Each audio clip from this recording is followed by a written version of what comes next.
Good evening, ladies and gentlemen. Thank you so much for taking time out and coming in, participating in this discussion. My name is Vinay Matthews. My name is Vinay Matthews. I take care of sales and service delivery for Lifestyles. And in the last 9 years of my working with what we've seen is that we've gone through a lot of change, transformation within the organization, and 90% of the transformation has predominantly happened because of client's demand. It was not something which we wanted to transform. It was more the demand from the client side which made us transform. So in the last 2-3 years, that what we've seen is the social side of recruiting has picked up a lot, and there has been a constant demand from the client side, talking about social side, how is it that we can tend to get into that area and do proper recruitments in the social space. So when we say recruiting in social space, does not mean that I use LinkedIn or I use Facebook. So that definition is a little outdated. So it's more than that. And the crowdsourcing phenomena within the US and the European markets have become so big that people have started using that as a platform, not only to save money, but also to take huge time benefit that they get out of it. So we have experienced some of it. Maybe in the due course of discussion I'll share that with you guys. So I'll quickly introduce you to Neha. Neha manages our content and she leads the edit part for Lifestyles. She's going to quickly explain you the content or the structure, the way we're going to present and have the discussion today. And we will take it from there. Thanks. Good afternoon, everyone. Thank you for joining us for this session of Boardroom Dialogues. To put this discussion in context, we've been having a series of these discussions throughout the country. And we've met with various industry leaders from various verticals and had discussions with them. To start with, our research pointed out to us, as all of us have noticed now, that the traditional models of recruitment have broken down. Social media is here, it's here to stay. Everyone is sitting up and taking notice, and it forms a large part of their hiring agenda in 2013 and obviously going forward. So some of the earlier discussions that we had, we put these questions to the industry leaders. How do you see recruitment changing, etc., and how do you hire? Which social mediums do you go to hire employees? And the typical answers that we got first was, social media is the biggest change that's happened in recruitment in the past few years. Now we'd like to take this discussion forward.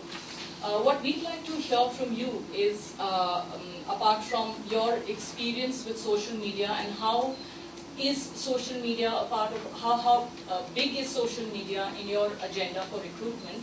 Apart from this, we'd like to know how are candidates assessed in the social media? How is their social footprint? How important is their social footprint to a recruiter? So do you just go to LinkedIn and check their profiles, or do you see what your prospective candidate is doing on Facebook? Who is your prospective candidate following on Twitter, for example? So are these discussions happening within your organization? Another thing that we'd like to know from you is, are you as an organization using social media to just source talent, or have you gone a step further and are you using tools on the social media to assess talent as well? And finally, we'd also like to hear from you. It's no secret that this is a two-way discussion now. It's easy for you to get access to candidates on the social media, but it's equally easy for a candidate to get access to you on the social media. So whether it's from your current employees or from your ex-employees, your prospective employees are reaching out and getting information about you. So how do you enter this buzz on the social media? So these are a couple of questions that we'll take through the next 2 hours. But a good beginning would be that we can go around the room and sort of talk about how social media features on your recruitment agenda.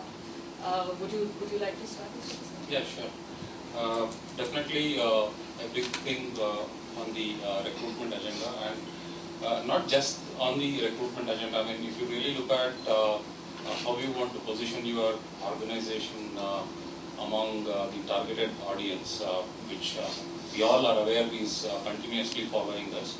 So it becomes imperative as to how you look in front of them. And today's audience is a very intelligent and aware audience, so it's very imperative for us to look good internally as well as the way we project ourselves. So it is definitely one of the big things as to how you want to really showcase yourself to the world. So that's definitely, I would say, as a starting statement, very, very critical item on the agenda. I think there's a major shift in the way we are looking at recruiting talent at different levels. So I think we need to be aware of what is the target audience that we are talking about when we go out and say that, what kind of solutions we are looking at. There's a large percentage, all of us in IT talk about a large percentage of the talent is people with 0 to maybe 4 or 5 years experience, which actually forms the bulk of the numbers that the company is hiring. Now, for that, whether we're going through portals or we're going through LinkedIn or any other thing, it's more like a sourcing strategy. You get the name, you get the phone number, you go and start searching. So that's the way we normally work. But I think where the pain area, and all of us fight for the same talent here, is the niche and the slightly range between the 6 years to maybe 10, 12 years, which is what we call the talent. Yeah. The tech gurus, the architects, etc. And these are people where we talk about are not people who are looking for jobs. These are the passive people who are sitting in various databases, in various portals, in various social media, who you don't really want them to look for a job, but you still want to get them. So I think when we look at players like that, the use of social media becomes a lot more important, because that's where the recruiter builds his connections. So if you're in a particular SAP group or you're in a Yahoo ERP group, you try to go and connect with these people and you try to find them, so that when you have a requirement, you catch these people. So I think that's where the solutioning comes in.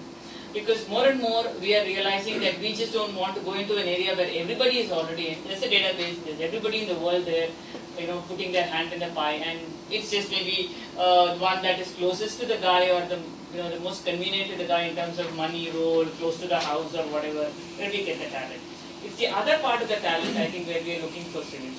So I think that's where I would begin from, looking at what is the target that we are looking at. Okay, so I think the way I would put it is, for me, the social media footprint has 2 basic components to it. One is the talent branding, 2 is the actual sourcing part of it.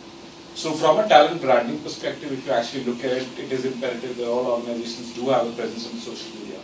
However, when you talk specifically from sourcing perspectives, so my take on that is it's about 40% of actual sourcing happens through the social media platforms, whereas for the simple fact that it's actually passive in nature, whereas 60% of the sourcing happens through active recruiting means.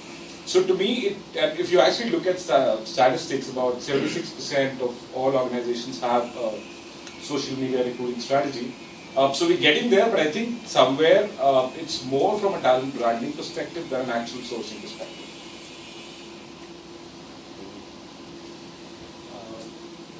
I'll answer the first question about where we are today as an organization. I think we haven't scratched the surface yet. We are still at that level. If you look at from an organization point of view, social media indeed is a way going forward. And the way we are approaching them is in three-pronged strategy. First is certainly from a branding point of view. So sourcing part, I think Renu talked about earlier. So that's certainly one aspect of using or leveraging social media for recruitment or talent acquisition or management solutions. But branding is equally important. When you have, so I would relate social media more to, let's say, IPL phenomena as opposed to a test series that we used to have. So, perception about organization's capabilities as a prospective employer, as a good place to work, etc. These things are getting formed and destroyed in very less time as compared to what it used to happen earlier. So if you relate it back to, let's say, Tata Group of companies where they have established their brand and people still aspire to be part of those organizations, and that legacy remains there for so long. In social media environment, I think that timeline is going to shrink significantly. So from that perspective, how do you remain in front of prospective employees front in all the time is very critical. So from that perspective, branding I think is going to play a key role. Where recruitment function per se may not have played any active role in the past, but going forward they may have to play that. From a sourcing point of view, I think we have to segment our entire hiring for every organization. Obviously, we have to segment our hiring patterns and then figure out where exactly we can leverage social media. I don't think we'll be able to really leverage social media in all segments. Fresher segment may continue, we may continue to deal in a separate manner. Similarly, junior level profiles or hiring may happen in a completely different manner and so on. So at this stage, I see that passive job seekers who can potentially bring in subject matter expertise in domain, in technology, where you aspire to build your competencies in future as an organization. So that is something, certainly an area where organizations are living, at least we are looking at it from that perspective. And that's why I said that we are scratching surface. We haven't gone full-fledged into leveraging social media for our recruitment activities. And then how it eventually evolves to other segments of our hiring, we will have to see. But at least at this stage, it's more on focus on the passive job seekers. Third aspect, I think, is relevant from an organization point of view is the ecosystem. How do you build your ecosystem around it? In my opinion, gone are the days where you keep acquiring manpower and then generate revenue and then continue to maintain that linear relationship between having headcount and the revenue that you can generate through that. So how do you change that from that linear model into a more non-linear model? And to enable that, how do you focus on developing that ecosystem around? So I think you already earlier talked about crowdsourcing. Certainly, a lot more opportunities, which I think from an Indian IT perspective, we have not leveraged those. We are still protecting our IP, we are still trying to protect our people by engaging into different means, etc. But how do you actually get to that level? Very soon, I think we'll see our organization's annual results out, and then utilization will continue to be a pressure. So, with having said all that, how do you build a system around outside organization which can give you maybe a just-in-time kind of resourcing opportunity? Or maybe at times you don't have a core strength, but still it needs to be provided as a value-added service to the customer. So how do you build system around that, and how do you leverage that? I think will be the third prong. And that's how we are looking at it from social media. Well, I was just listening to what Neha was saying.